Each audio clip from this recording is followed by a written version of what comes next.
Hey guys, it's Jess from Pieces of Books, and today I'm here with my December wrap-up. I almost forgot to film this because I did all of my year-long wrap-ups, but I'm here and I read 16 books in December. I did not actually read anything from the 30th to the 31st and the 29th. I think I did my top books of 2018 on Saturday, and I didn't finish anything from Saturday to Sunday to Monday.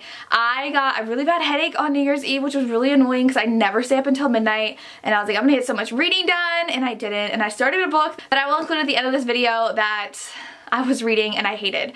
But I finished it on the 1st and I gave it 2 stars. So the first book on the 1st was not a good book. So I will just get to my books. So I have 17 books actually to share with you, 16 of which I read this month. The first book, I listened to the audio of Dr. OB by Max Monroe. If you've been watching all my videos lately, you know I am obsessed with Max Monroe now.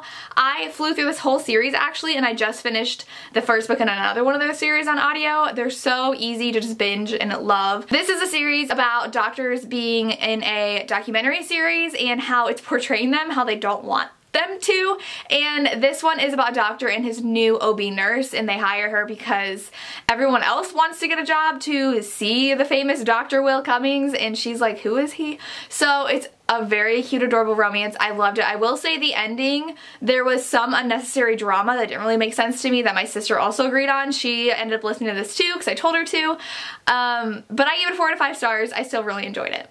The next book was a complete shock to me, and that is Since You've Been Gone by Morgan Matson. This is the book I read for my book club at school that I have with some students, and this is about a girl whose best friend disappears and leaves her a list of things to do that summer, and so she is basically does not know at all what to do. She has always been her best friend's shadow. She feels so much more confident with her best friend there, and she's forced to be put out of her shell, and she finds romance, and she finds new friends, and she finds just a new person of herself, which I absolutely loved. The only thing I didn't like about this book were the parents. Literally no parents were present whatsoever until like it was convenient for the plot line near the end. And so I didn't think that was realistic. Coming from very involved parents myself, and all my friends' parents were really involved with their lives too. Whenever I was over their houses, their parents were always there. I knew their parents, and so it was really annoying, that aspect. But I still loved it. I loved the character's growth. I loved how relatable she was. I gave it a 5 out of 5 stars.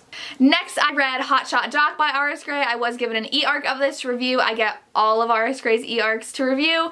This one is another doctor romance. It is about a scoliosis doctor. He like works on spinal cord things, and so he is very well respected in his field, and no one wants to be his surgical assistant because he is so harsh and mean and angry and takes no crap from anybody. And so our main character is a basically single parent to her younger sister, and she really needs a job, and her current doctor is retiring, and so the only option she has left is to be the surgical assistant for this guy, and it's their romance. I will say I am kind of not bored, but like I want something new from R.S. Gray. She writes romantic comedy so well, but this one just again was like, oh, a nice fluffy romantic comedy, and it has the same cover. She got 4 books out this year, all with the same kind of cover design, even though they're not in series.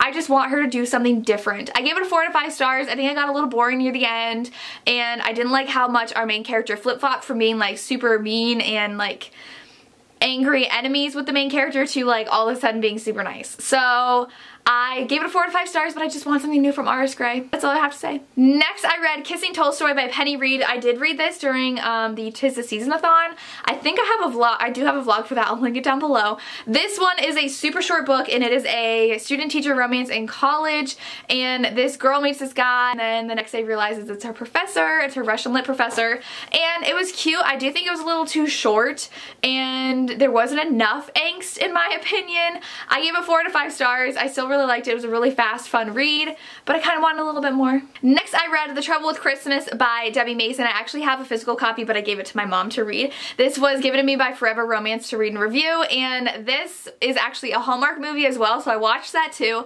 I will say the Hallmark movie was not as good as the book, but the book is about this woman who is a resort developer, and Christmas is this town where her company was going to put a resort, and they figured out that there's no way they can put a resort there, it just won't work, so she has to go to the town and make sure that they know the real reasons why they can't build a resort there, and people call her the woman who hates Christmas and who ruined Christmas, and on her way there, things happen that like everybody hates her, nothing goes right, everyone thinks she's just like this villain, this Grinch, and she ends up staying with the town's cop's grandmother, who is this eccentric personality, and the cop has 2 daughters. He's a single divorced father, and she falls in love with the cop, so it's their romance.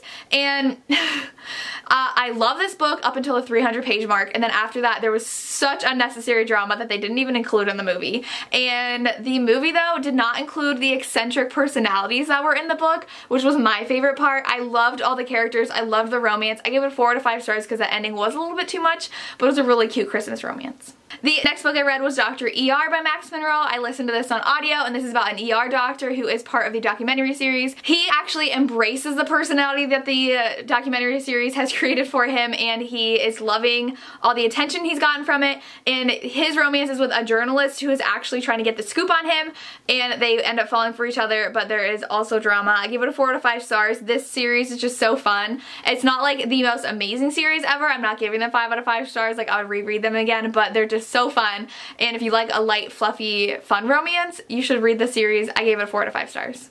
Next, I read Unbreak My Heart by Nicole Jacqueline. This has been on my TBR for so long. I've owned the paperback for a long time. It's about a woman who is madly in love with this guy for like all of her life. He marries her best friend, goes off to war. Her best friend dies, leaving their 4 kids, I think, 5 kids, with no mom, and he is just like, what do I do? She's always been like their aunt. She's always stepped in when he leaves town to go on deployment, and so she steps in as the mother role, and they have a hookup, and they're like, what do we do now? And so I enjoyed it, but like the main love interest, he was such a jerk. The whole book had no redeeming qualities, and then like at the end he got really mad when someone said something about her that he's been saying the whole book. And I get he was supposed to like realize, oh, maybe I shouldn't be saying that, like I was in the wrong, but I really did not like this main character at all. I gave it a 3 out of 5 stars. I feel like there's no reason why she should have been in love with him in the first place, and he didn't do anything to deserve her romance and her love, so 3 out of 5 stars. I'm only halfway through and my battery's blinking, so we'll see how long this lasts. The next one I read was The Surviving Trace by Callie Reed. If you looked at my top 11 of 2018 books, this was on it. I'll link that down below. This is a time traveling romance. Serene time travels back to the early 1900s, and nobody like knows the difference. She is in a body that looks exactly like her current self, and so she has to convince them she's not who she is, and she's actually married to this really angry man, and she falls in love with him. And that's all I want to say. There's so much drama. There's a cliffhanger at the end. I love this book. It's a hate to love romance. I was all for it. I could not stop reading. I already bought book 2 and I cannot wait to read more. I gave it a 5 out of 5 stars. Next, I listened to Dr. Neuro by Max Monroe. This is book 3 in the documentary series. It's called a St. Luke's docu-series novel, and this one is about a neurologist who is a brain surgeon, and he falls in love with a headhunter who they meet because she's trying to convince him to move to a different hospital, like across the country, I think, and he is a single dad, and so he's worried about what the documentary series is going to do to his reputation concerning his daughter. I loved his daughter. I loved all the characters in this. This is probably my favorite, I want to say, because there was a lot more substance to it, and the fact that he was a single dad and he was still in contact with the mom and trying to figure out this new relationship.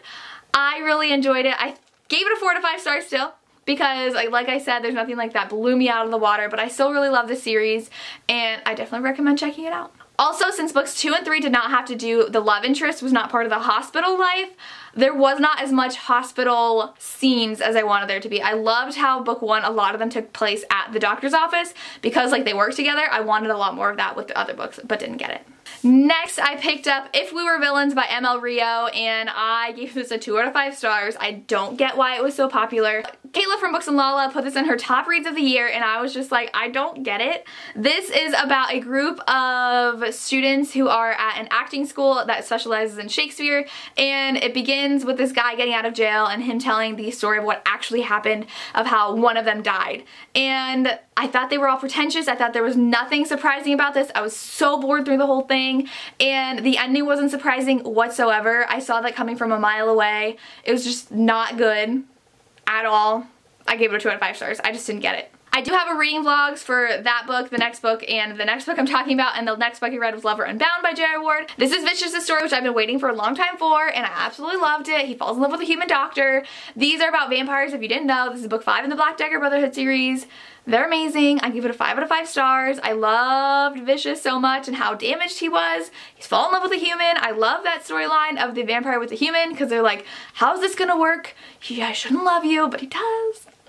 And then it just made me excited for Fury's book, which I'm currently reading right now and loving. The next book I read was Verity by Colleen Hoover, and I will leave that vlog down below where I read this and like could not function after reading it. This is a thriller, and I don't want to say anything about it except for that it's about an author. I went in knowing nothing, and that's why I think I loved it so much. I can't say anything else. It is a thriller that will like creep you out, and I could not read this at night because I was freaked out, but I am a wimp when it comes to scary things, so maybe it wasn't that scary to other people. I will say, if you're reading it and you're like, this isn't that impressive, wait to read the entire book. The entire book just sells you on it, and it's freaking crazy. Like, I was mind blown, and I gave it a 5 out of 5 stars, but go in knowing nothing. That's all I can say. Okay. Next, I read A New Leash on Love by Melissa Sennett, and this is a dog romance. It's about a couple who dated when they were in high school, and the guy felt like he wasn't good enough, so when he went and was deployed, he broke up with her, and now he's back after being injured, and he is not used to being a civilian, and he is buying a puppy for his sister's daughter and runs into his old high school sweetheart because she works at the shelter. Lots of dog love in this. It was really cute. I read it in pretty much a day. It's super short. I think like it was just a cute fluffy book. There's nothing super special about it, but it wasn't bad. I give it a 3 out of 5 stars.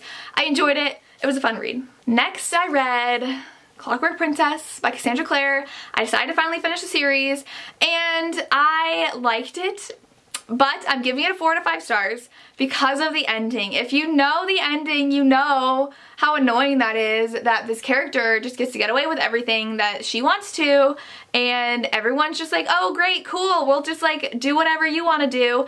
And I was really mad that this other character didn't just like go out and just find someone good enough for them. That's all I want to say. I can't spoil anything in this book. That's all. I'm just like annoyed about the ending. I do wish more people died. Like, that's bad to say, but like Harry Potter is like the only series I know that just like guts you and kills people you love. No other series really takes it that far that I've read. I wanted more people to die. Like in the first book in the series, I was shocked by some of the deaths, and the people who died in this I didn't care about. That's all I want to say without spoiling anything. I give it a 4 out of 5 stars. I wanted a different ending, but I am excited to hear about that short story collection, which people are telling me about a character that's in it, and I'm like, that's so spoilery of what happens in this book. I'm glad I finished this before people are all telling me who that short story collection's about, because that's huge spoilers. So yeah, gave it 4 out of 5 stars. The next book I read is Out of Time by Monica McCarthy. This is book 3 in the Lost Platoon series. I don't want to say too much about it because it is the 3rd book in a series, but it is about a platoon team of Navy SEALs who were ambushed because someone had betrayed them, and so half their team died. The other guys have gone into hiding, so the first 2 are about 2 different men in this platoon that survived, and then this one's actually the leader. It's Scott, and he figured out someone he's really close to might have had something to do with it, and so he tracks her down, and she's in hiding, and it's their romance, and talks about why she did what she did, if she did what she did, and how he feels about it. We also kind of get his sister's story too with her ex-husband, who's also on the team, so I really liked having 2 romances in this. I give it 4 out of 5 stars. I do wish there was more action throughout the whole series. It's more focused on the relationship and the hiding, not as much action, but it was still a good romantic suspense series, and I really like this book.